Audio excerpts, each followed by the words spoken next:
कवी मोहन बारकू जानकीबाई गुहे सादर करीत आहे। कवीचं नाव आहे मार्मिक बोल, मार्मिक शब्द। गेला तो आपल्यातून निघून, मृत्यू पाहून गेला तो स्वर्गात। गेला तो निघून आपल्यातून, गेला तो स्वर्गात। तो आता पुन्हा कधी आपल्या भेटीला येणार नाही। आपणच त्याच्या भेटीला जाणार आहोत, आपणच त्याच्या भेटीला जाणार आहोत। निसर्गाचा रीत तीच, निसर्गाचं गाणं तीच। जन्म ते मृत्यू सर्वांना अटळ आहे, मृत्यू ते सर्वांना अटळ आहे। कोणती गोष्टी मृत्यूशिवाय अटळ आहे? प्रत्येकाला मृत्यू आहे, पण आजीचे बोल, आजीचे शब्द मात्र काहीतरी सांगून देतात। गेला तो आपल्यातून स्वर्गात, गेला तो आपल्यातून स्वर्गात। तो पुन्हा कधी आपल्या भेटीला येणार नाही, पण आपल्यालाच भेटायला जावं लागेल। त्याचं येणं नाही, त्याची वाट आपल्यापर्यंत आता तोकडी होणार। आपलीच वाट मोठी आहे। आपण पृथ्वीवर राहतो। स्वर्गात गेले माणसाची वाट ही निस्सीम असते, पंचतत्वात विलीन असते। म्हणून तो आपल्यात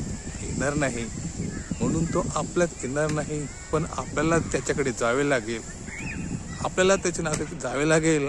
आपले अनेक नातेवाईक असतात, अशीच माणसं आपल्यामधून निघून जातात, ती पुन्हा कधी येत नाहीत। आणि आपण थांबतो पृथ्वीवर थांबतो, स्वर्गाच्या पृथ्वीवर थांबतो आणि आपलं आयुष्य पुन्हा जगतो। या पुन्हा जगण्याच्या आयुष्याला आपली फक्त आठवण येते, आपल्याला फक्त आठवण येते आपल्या प्रिय माणसाची। आणि आपण कधीतरी आकाशात पाहतो निरंतर आकाशात आपण शोधतो आपली प्रिय माणसं, पण आजीचे बोल हे अनोखे बोल। तो गेला आपल्यातून निघून, तो स्वर्गात जाईल।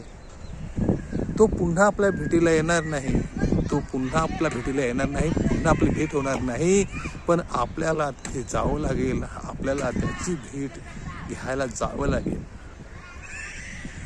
खूप पिढ्या गेल्या, माणसाच्या उगमापासून ते अंतापर्यंत उगमपासून झालेल्या सर्व गेलेले आहेत आकाशात। आपल्या अनेक पिढ्या गेल्या, अनेक लोक गेले आपल्यातून या स्वर्गाच्या दारात। ही पुन्हा कधी आलीच नाही, पण आजीचे बोल मात्र खूप छान। तो निघून गेला आपल्यातून, तो स्वर्गात गेला आपल्यातून कायमचाच। आता तो पुन्हा आपल्याला भेटायला येणार नाही, पण आपल्याला नक्कीच जावं लागेल त्याला भेटायला। कधी जावे, कधी काय करावे, कधी जाणार हे कुणाला माहिती नाही। पण एकदा गेलेला स्वर्गात माणूस, आकाशात गेलेला माणूस पुन्हा आपल्या भेटीला येत नाही, तर त्याच्या भेटीला आपल्यालाच जावे लागते। जोहार, जिंदाबाद, जय आदिवासी।